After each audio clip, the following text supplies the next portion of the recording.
कुंज बिहारी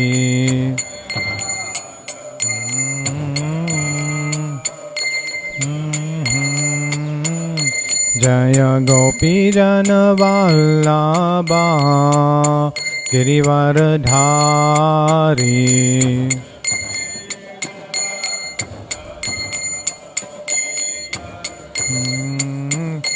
जय गोपीजन वल्लभा गिरिवरधारी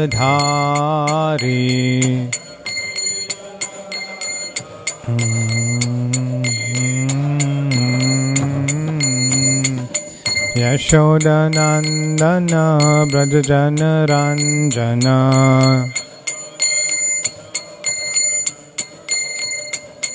यशोदनंदन ब्रजजन रंजन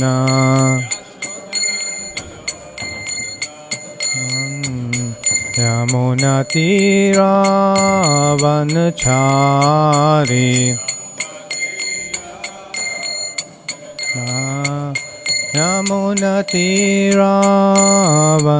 यमुनातीरावनचारी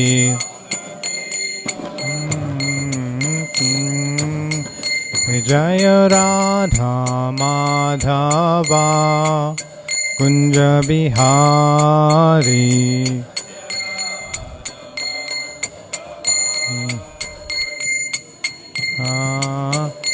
जय राधा माधवा कुंज बिहारी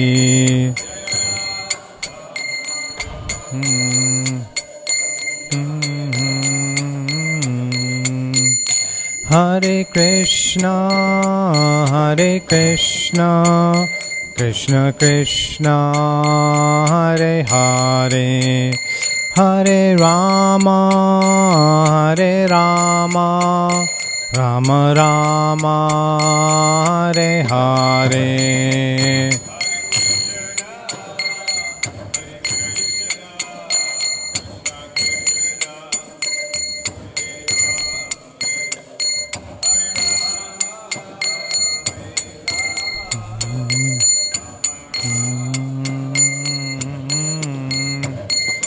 हरे Krishna Krishna Krishna Hare Hare Hare Ram Ram Ram Hare Hare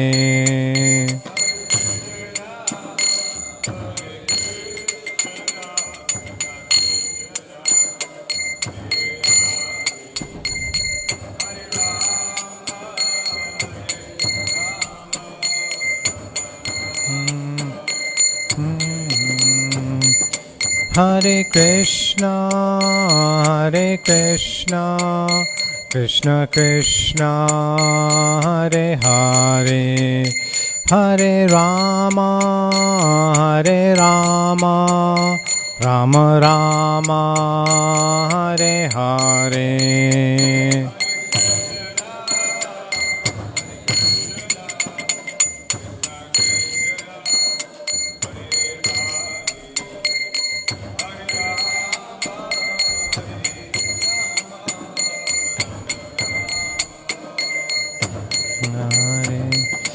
Hare Krishna Krishna Krishna Hare Hare Hare Ram Ram Ram Hare Hare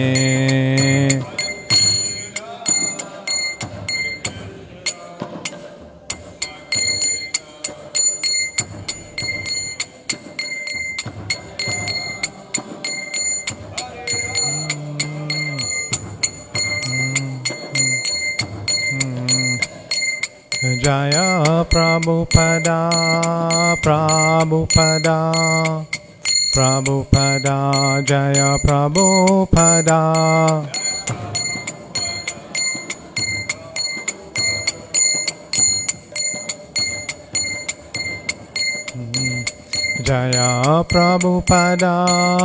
Prabhupada Prabhupada Jaya Prabhupada.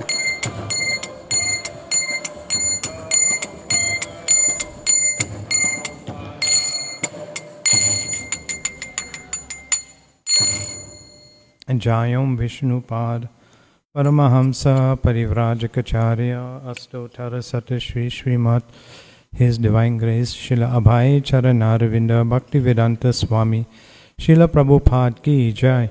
Jayam Vishnupad Paramahamsa Parivrajacharya Astottara Sata Shri Srimat His Divine Grace Srila Bhakti Siddhanta Saraswati Goswami Thakur Maharaj Prabhupada Ki Jai. Nantakoti Vaishnav Vrinda Ki Jai. Namacharya Srila Haridas Thakur Ki Jai.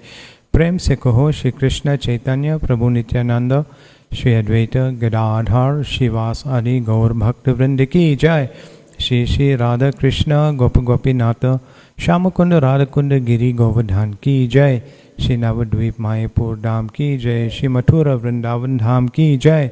Ganga Mai Ki Jai. Yamuna Mai Ki Jai. Bhakti Devi Ki Jai. Tulsi Maharani Ki Jai. Samaveta Bhakta Vrinda Ki Jai.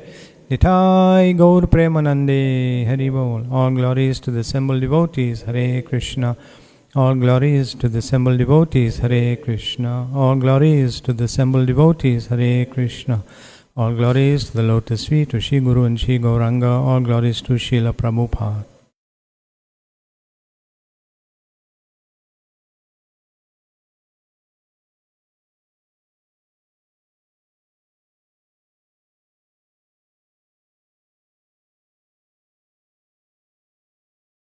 Hare Krishna.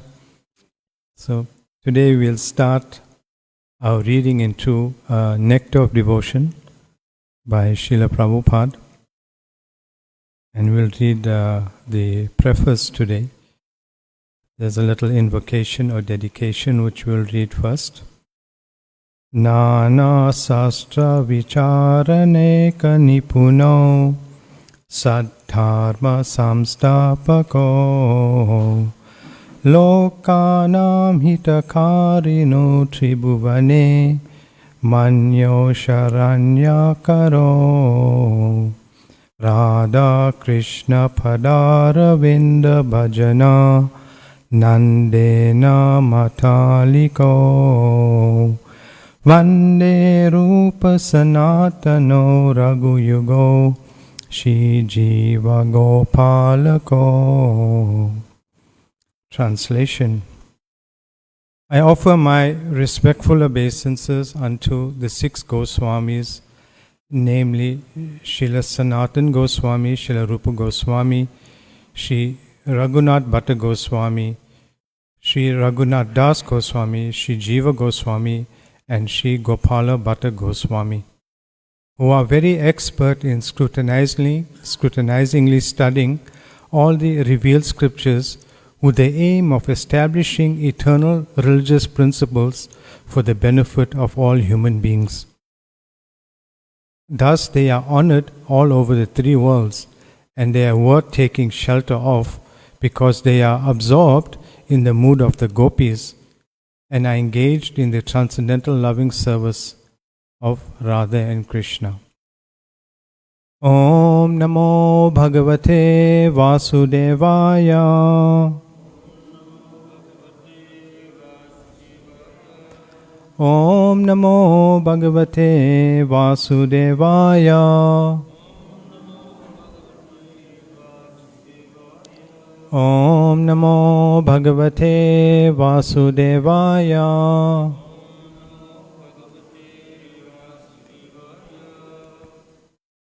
So, this book, Nectar of Devotion, was originally, it's a book by Srila Rupa Goswami called the Bhakti Rasa Amrita Sindhu, and which Prabhupada has translated or presented as the Nectar of Devotion.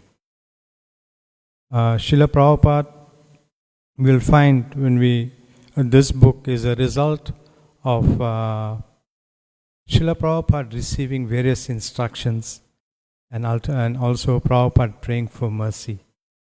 In 1922, when Srila Prabhupada first met his guru, Srila Bhaktisiddhanta Saraswati Goswami Thakur.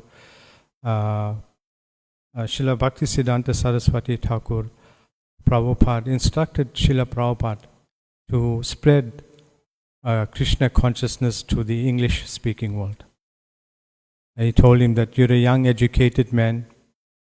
You should spread this Krishna consciousness to the English-speaking world. And this was at their first meeting. They never met before. They didn't know each other. So this was at the first meeting. And later on, as Prabhupada took up the process of devotional service under the guidance of Srila Bhaktisiddhanta Saraswati Thakur, Prabhupada accepted initiation, formal initiation in 1933. And at the time of Srila Prabhupada's initiation, he was instructed by Srila Bhaktisiddhanta Saraswati Thakur to study this book called Bhakti Rasa Amrita Sindhu by Srila Rupa Goswami. Later on in 1935, Srila Prabhupada was on Parikram, Vraj Mandal Parikram, November 1935, and he was with his guru again in Vrindavan. And on one occasion, they were walking along the banks of Radhakund, and Srila Bhaktisiddhanta was having very intimate talks with Srila Prabhupada. And Srila Bhaktisiddhanta was saying that now we have this big temple in Calcutta, but the senior disciples or his senior followers were all fighting with each other. Who will occupy which room? And Srila Bhaktisiddhanta said, Agun Jwalbe, which is Bengali, it means there's fire. There's going to be fire in the mat. Because his senior men were all fighting. Who will occupy which room? And Srila Bhaktisiddhanta, he said that I have this idea to remove the marble and sell the marble and print books. And then he gave Srila Prabhupada another instruction that whenever you get money, print books, print books. So we'll find probably the last instruction that Srila Prabhupada received was in 1936. Prabhupada took the opportunity to write to Srila Bhaktisiddhanta. And it's a very nice exchange of letters. And we'll find it is actually so wonderful that if we read it over and over again, we can just gain so much inspiration and mercy from it. So this was like Prabhupada wrote this letter maybe 2 weeks before Srila Bhaktisiddhanta Saraswati Thakur could leave this planet, or he could pass away in December 1936. Srila Bhaktisiddhanta was in poor health in Jagannath Puri. Abhay was in Bombay, and he wanted to write to his Guru Maharaj a letter. He is a little kind upon me, Abhay thought. He will understand my request. And he began to write. Say Srila Prabhupada's letter to Srila Bhaktisiddhanta, December 1936. Dear Guru Maharaj, please accept my humble obeisances at your lotus feet. You have got many disciples, and I am one of them. But they are doing direct service to you. Some of them are brahmacharis, some of them are sannyasis, but I am a householder. I cannot. Sometimes I give monetary service to you. While I cannot give you direct service, is there any particular service I can do? This is Srila Prabhupada's request. Is asking his Guru, is there any particular service I can do? 2 weeks later, Abhay received a reply. I am fully confident that you can explain in English our thoughts and arguments to the people who are not conversant with the languages of the other members. This will do much good for yourself as well as to your audience. I have every hope that you can turn yourself into a very good English preacher and you can serve the mission to inculcate the novel impression of Lord Chaitanya's teachings to the people in general as well as philosophers and religionists. It's such a wonderful reply, and it sets the scene of the whole Krishna consciousness movement unfolding. So Srila Bhaktisiddhanta, after this letter, this is his final instruction to Prabhupada. We can see it's a sequence of instructions to Prabhupada, right from the very beginning. And this is probably the final instruction that we know of, and it's in writing, it's in a very nice letter. So I have every hope that you can turn yourself into a very good English preacher if you serve the mission to inculcate the novel impression of Lord Chaitanya's teachings to the people in general as well as to philosophers and religionists. So now we'll read the preface of Nectar of Devotion, which is written by Srila Prabhupada. And we can see how the main aspect or the main focus is on the teachings of Lord Chaitanya, especially his disciples, the 6 Goswamis, and especially Srila Rupa Goswami, who is the author of the Bhakti Rasa Amrita Sindhu. The Nectar of Devotion is a summary study of Bhakti Rasa Amrita Sindhu, which was written in Sanskrit by Srila Rupa Goswami, Prabhupada. He was the chief of the 6 Goswamis who were the direct disciples of Lord Chaitanya Mahaprabhu. When he first met Lord Chaitanya, Srila Rupa Goswami Prabhupada was engaged as a minister of the Mohammedan government of Bengal. He and his brother Sanatan were then named Dabira Kasha and Sakara Malika, respectively, and they held responsible posts as ministers of Nawab Hussain Shah. At that time, 500 years ago, the Hindu society was very rigid, and if a member of the Brahmana caste accepted the service of a Mohammedan ruler, he was at once rejected from the Brahmana society. This was the position of the 2 brothers Dabira Kasha and Saraka Malika. They belonged to the highly situated Sarashvata Brahmana community, but they were ostracized due to the acceptance of ministerial posts in the government of Hussain Shah. It is the grace of Lord Chaitanya that he accepted these 2 exalted personalities as his disciples and raised them to the position of Goswamis, the highest position of Brahmanical culture. Similarly, Lord Chaitanya accepted Haridas Thakur as his disciple, although Haridas happened to be born of a Mohammedan family, and Lord Chaitanya later on made him the Acharya of chanting the holy name of the Lord. Hare Krishna, Krishna Krishna, Hare Hare, Hare Rama, Rama Rama, Hare Hare. Lord Chaitanya's principle is universal. Anyone who knows the science of Krishna and is engaged in the service of the Lord is accepted as being on a higher position than a person born in a family of a Brahmana. That is the original principle accepted by all Vedic literatures, especially Bhagavad Gita and Srimad Bhagavatam.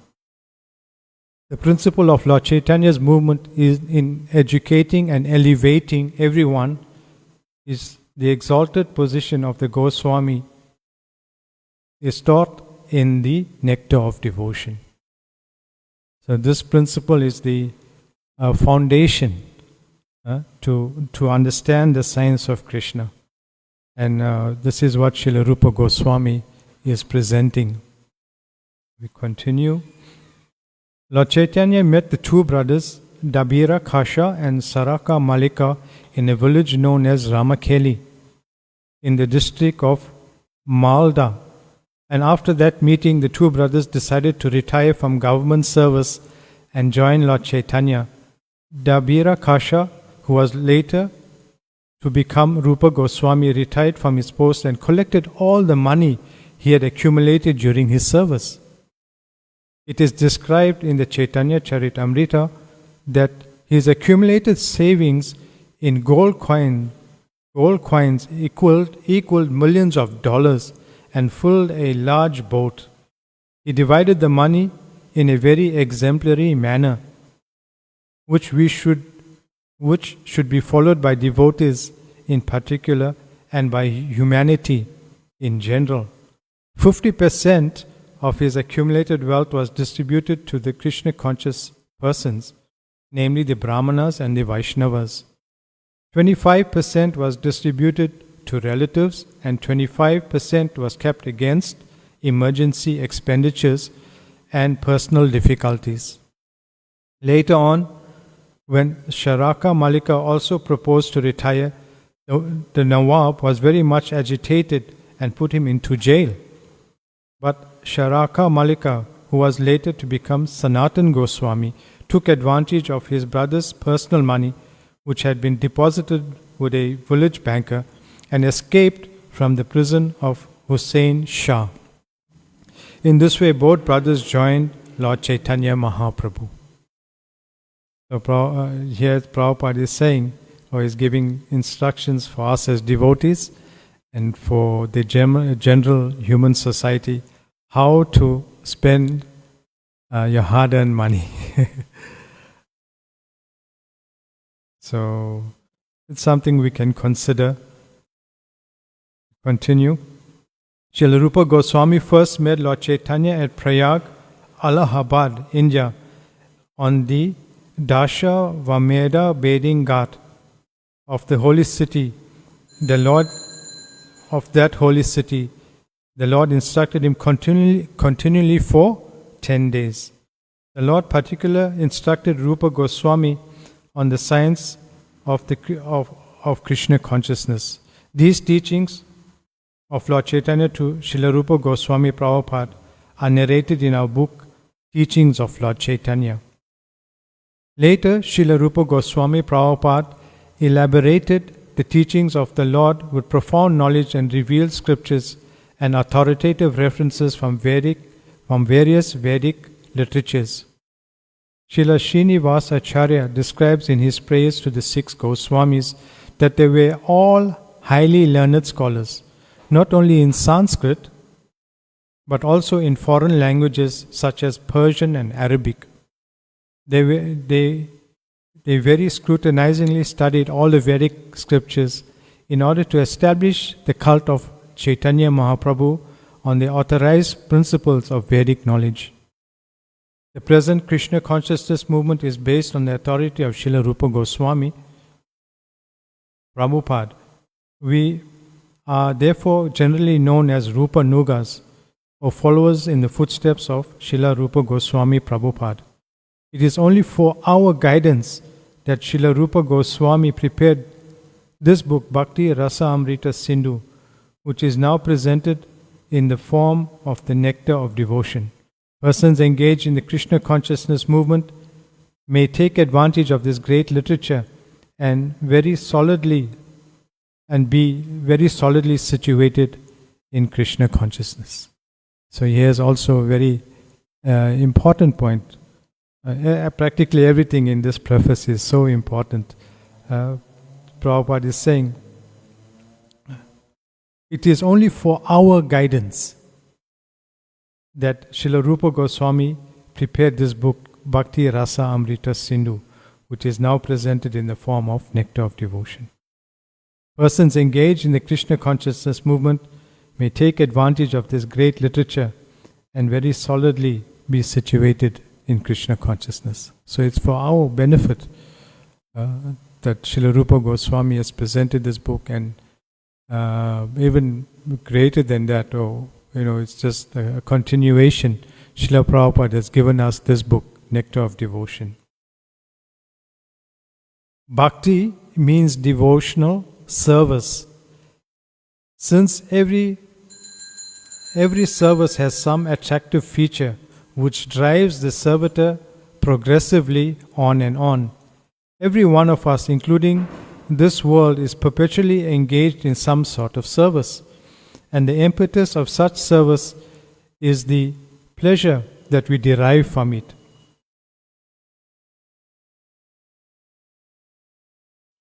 Shri Shri Radha Radhanath ki jai, Srila Prabhupada ki jai. Driven by affection for his wife and children, a family man works day and night. A philanthropist works in the same way for love of the greater family, and a nationalist for the cause of his country and countrymen. That force which drives the philanthropist, the householder, or the nationalist is called rasa, or a kind of mellow relationship whose taste is very sweet. Bhakti rasa is a mellow different from the ordinary rasa enjoyed by mundane workers. Mundane workers labor very hard day and night in order to relish a certain kind of rasa, which is understood as sense gratification. The relish or taste of the mundane rasa does not long endure, and therefore mundane workers are always apt to change their position of enjoyment. Prabhupada gives a very nice example which we see quite often, how those who are not in Krishna consciousness or in devotional service, they're never satisfied. Prabhupada says, a businessman is not satisfied by working the whole week. Therefore, wanting to change for the weekend, he goes to a place where he retires to forget his business activities. Recently, we've seen this in Palito Beach. And you see how people are all living in the apartments and things like that, and they're simply enjoying themselves on the beach and relaxing. But again, they'll have to go to work to pay for these facilities. Then, after the weekend is spent in forgetfulness, he again changes his position and resumes his actual business activities. Material engagement means accepting a particular status for some time and then changing it. It is a position of changing back and forth. This position of changing back and forth is technically known as bhoga tyaga, which means a position of alternating sense gratification and renunciation. A living entity cannot steadily remain either in sense enjoyment or renunciation. Change is going on perpetually, and we cannot be happy in either state because of our eternal constitutional position. Sense gratification does not endure for long, and it is therefore called chapala sukha, or flickering happiness. For example, an ordinary family man works very hard day and night and is successful in giving comforts to the members of his family, thereby relishes a kind of mellow, but his whole advancement of material happiness immediately terminates along with his body as soon as his life is over. Death is therefore taken as the representative of God for the atheistic class of men. The devotee realizes the presence of God by devotional service, whereas the atheist realizes God in the presence realizes the presence of God in the shape of death. At death, everything is finished, and one has to begin a new chapter of life in a new situation, perhaps higher or lower than the last one. In any field of activity, political, social, national, or international, the result of our actions will be finished with the end of life. That is sure. As sure as death. Everything is taken away at the time of death. Prabhupada continues. He makes the point, about Krishna consciousness. Therefore, all bona fide activities in Krishna consciousness are amrita or permanent. This is the subject of nectar of devotion. How to become Krishna conscious and how to relish this nectar or amrita. This eternal engagement in bhakti rasa can be understood by a serious student upon studying the nectar of devotion. Here's another point. We have to become serious. Prabhupada is saying, this eternal engagement in bhakti rasa can be understood by a serious student upon studying the nectar of devotion. Adoption of bhakti rasa or Krishna consciousness will immediately bring one to an auspicious life free from anxieties and will bless one with transcendental existence, thus minimizing the value of liberation. Bhakti rasa itself is sufficient to produce a feeling of liberation because it attracts the attention of the Supreme Lord, Krishna. Generally, neophyte devotees are anxious to see Krishna or God, but God cannot be seen or known by our present materially blunt senses. The process of devotional service as it is recommended in the nectar of devotion will gradually elevate one from the material condition of life to the spiritual status, wherein the devotee becomes purified of all designations. The senses can become uncontaminated, being constantly in touch with bhakti rasa. When the purified senses are employed in the service of the Lord, one becomes situated in bhakti rasa life. And any action performed for the satisfaction of Krishna in this transcendental bhakti rasa stage of life can be relished perpetually. When one is thus engaged in devotional service, all varieties of rasas or mellows turn into eternity. In the beginning, one is trained according to the principles of regulation under the guidance of the Acharya or spiritual master. And gradually, when one is elevated, devotional service becomes automatic and spontaneous. Eagerness to serve Krishna. There are 12 kinds of rasas, as will be explained in this book, and by renovating our relationship with Krishna in 5 primary rasas, we can live eternally in full knowledge and bliss. Here Prabhupada makes another very nice point, that we have to take shelter of a bona fide spiritual master to relish this bhakti rasa that he is speaking of. Another point Prabhupada says, the nectar of devotion teaches us how to stimulate our original love for Krishna and how to be situated in that position where we can enjoy our blissful life. In the primary stage, a child loves his parents and his brothers and sisters, and he daily grows up.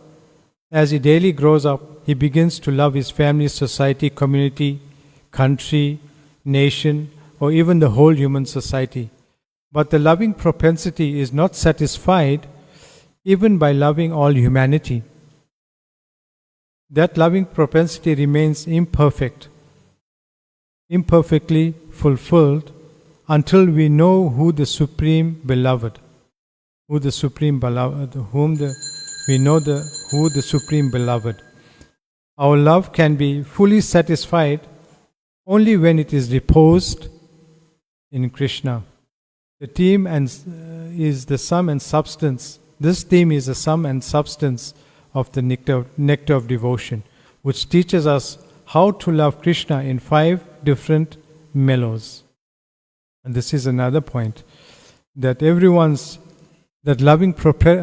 loving propensity is in all of us, but it's misdirected to temporary situations. Everyone is trying to love someone, and if someone doesn't have someone to love, you'll see that they'll keep a little pet a little cat or dog, and they'll repose their love and service to that animal. So that loving propensity is in all of us, but it's misdirected to temporary situations. So this is how Prabhupada is saying this theme is the sum and substance of the nectar of devotion, which teaches us how to love Krishna. That is the missing point. Everyone is trying, the loving propensity is there, but Krishna is not there. And this leads to our dissatisfaction and entanglement in this world. Let's continue. Prabhupada writes, again, the nectar of devotion will teach us how to turn on the one switch that will immediately brighten everything. Every way. One who does not know this method is missing the point of life. Very nice, very strong, powerful statement by Prabhupada. The nectar of devotion will teach us how to turn on the one switch that will immediately brighten everything, every way. One who does not know this method is missing the point of life. And this point of life is very broad. So everyone is teaching, especially parents and human society, how to get ahead in life. And even those in spiritual life, they are lost because they don't have this information that's presented in the Bhakti Sastras. As far as material necessities is concerned, human civilization at the present moment is very much advanced in living comfortably. But still, we are not happy because we are missing the point. The material comforts of life alone are not sufficient to make us happy. The vivid example is America, the richest nation in the world, having all facilities for material comforts. It is producing a class of men completely confused and frustrated in life.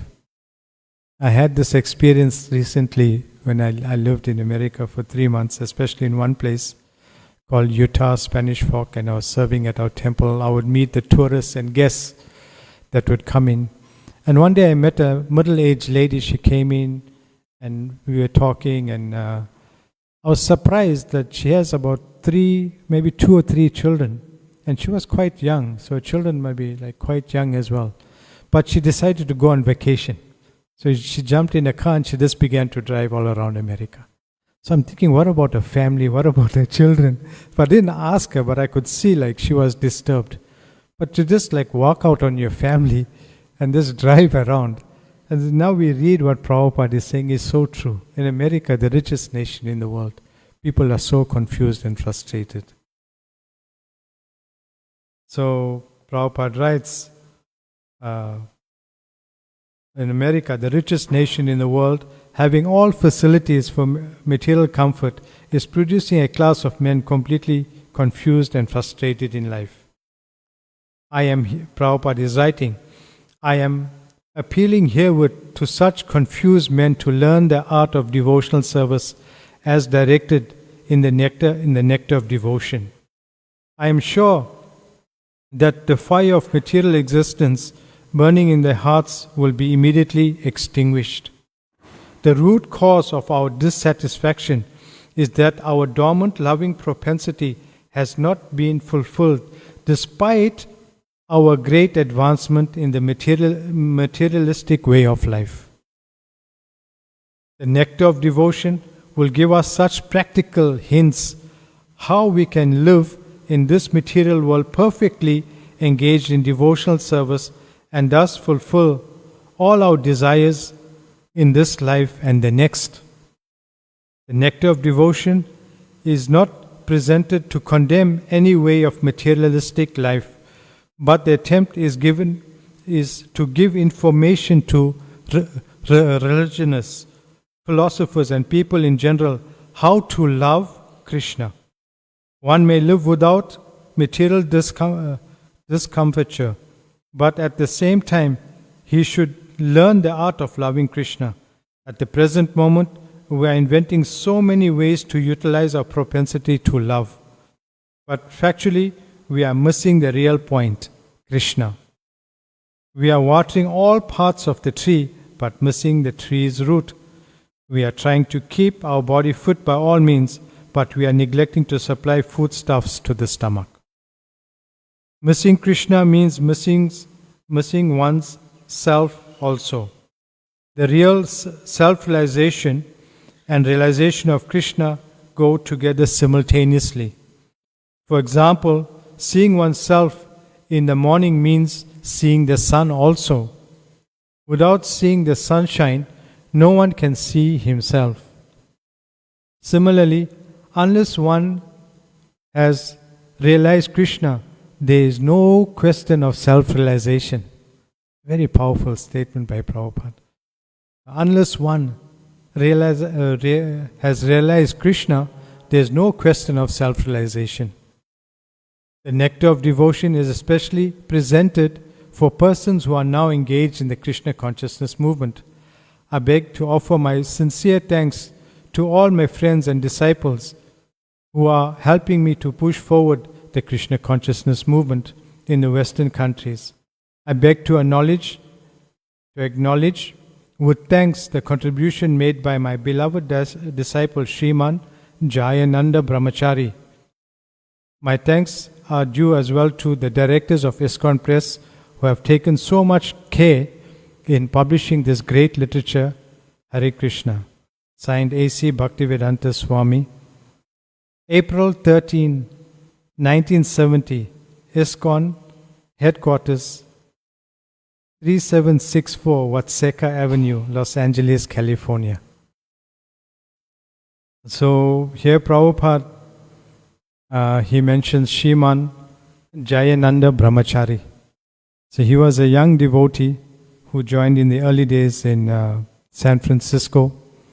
Although he had a degree in mechanical engineering, he drove a cab or a taxi, and that's how he learned about Krishna consciousness. That's how he maintained himself. And as a young man, he was frustrated and confused. He was also thinking of committing suicide. But then he read about an article in a local newspaper advertising or saying that there was a Swami in the Bay Area. This is California area, San Francisco. This Swami was teaching how to chant the holy names of God. So Jayananda Prabhu, he came to the temple and he became a fully surrendered disciple of Srila Prabhupada.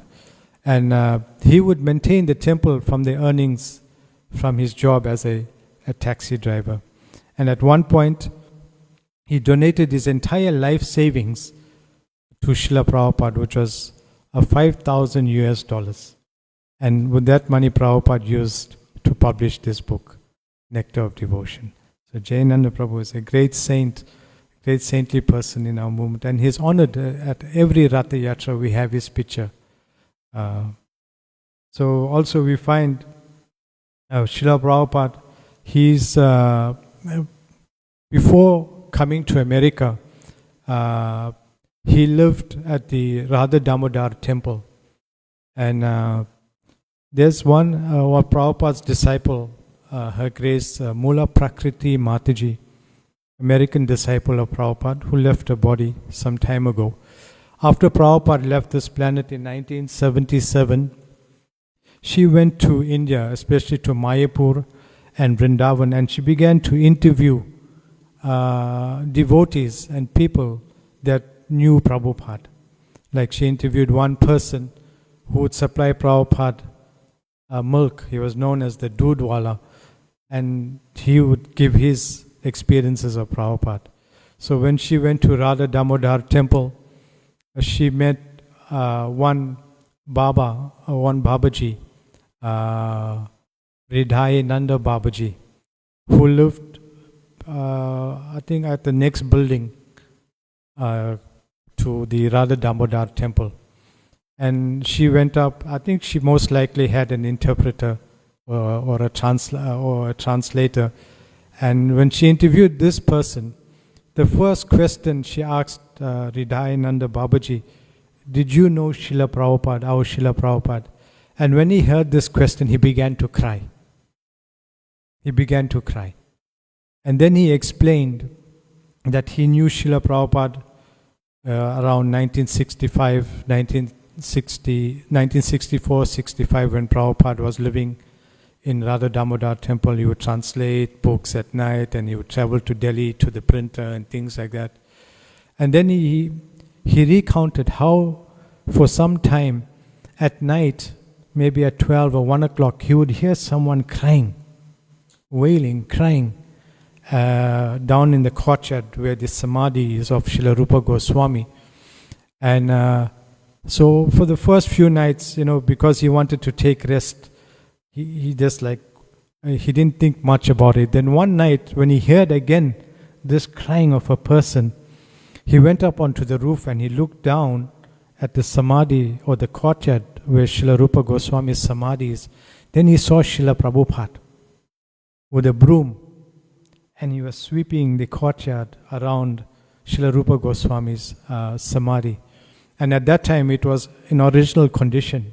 Now when you go, it's nicely paved and things like that.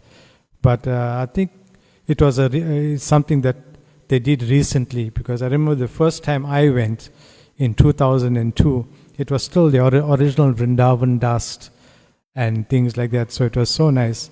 So here we see Hridaya Nanda Babaji is looking up from the roof, and he's looking down into the samadhi area, courtyard of Srila Rupa Goswami. And there he sees Prabhupada with a broom, sweeping and crying, "Hey Rupa, hey Sanatan, hey Gurudev, please give me your mercy.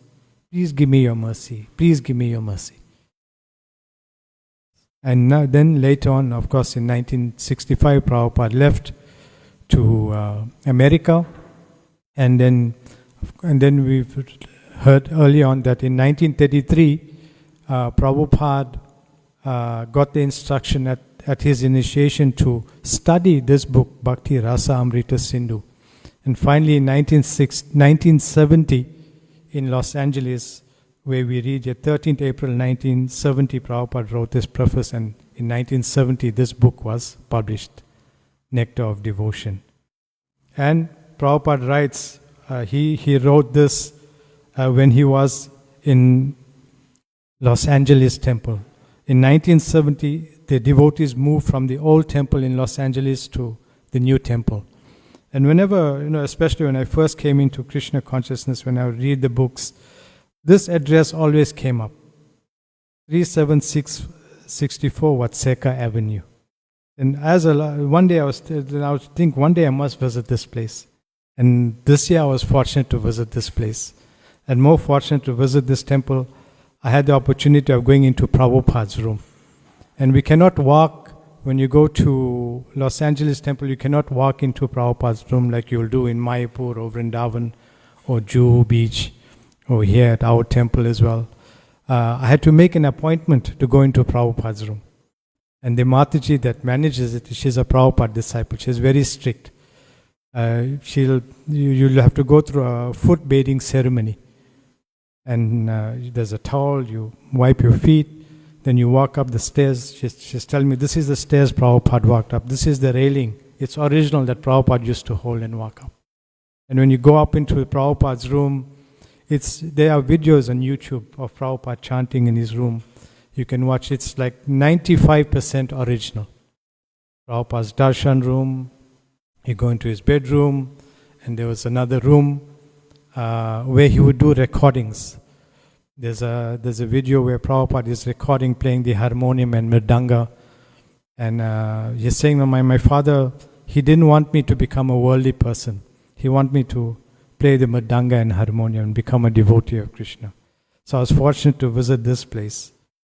3764 Vatseka Avenue. And so we are fortunate that we can see how Prabhupada received so many instructions. He prayed for the mercy of Srila Rupa Goswami. And by his mercy now we are also recipients of the Guru Parampara's mercy. We'll stop there and take your comments or questions. Hare Krishna. Anyone wants to add on, class? Mike?